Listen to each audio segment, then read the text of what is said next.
Kala ko sobrang taas eh. Ito yung way natin, dati nila Ate Rose. Marami, kinabala ako doon. Nakaya mo yan? Nakaya mo yan? Paglusaw? Then naramdaman ko. Ito yung dati na wala pang ano ngayon?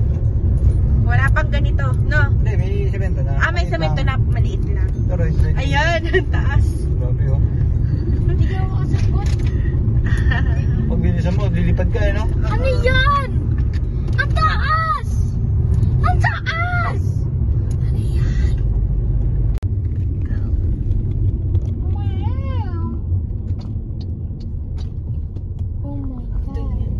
Hindi na tayo papasok dyan sa ano kasi meron na naman tayong permit ng ano.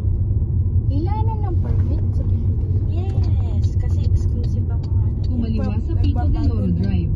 Pico de Loro. Pico de Loro. Pico.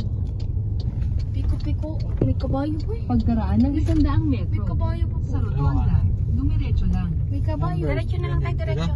Oo, diretso na tayo. May kabayo. Hindi na tayo dadaan dyan sa ano kasi may ano na tayo. May pass na tayo. Naalala mo ba dati?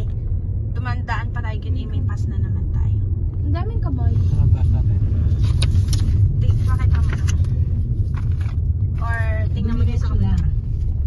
Dumiretso lang. Hindi, dalawa yan. Isa lang. Saan ba ba? Saan galing ba sa kabila, sir? Doon po?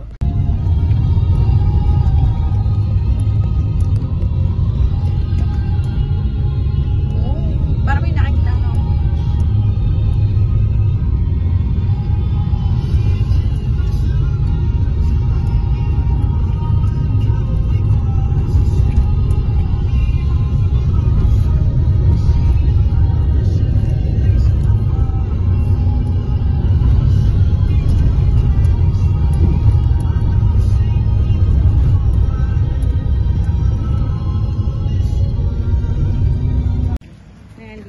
Video mo kami dito naglan. Ano, bibigyan na kita? Oo, start mo na. I-vlog. Nasigaw ko.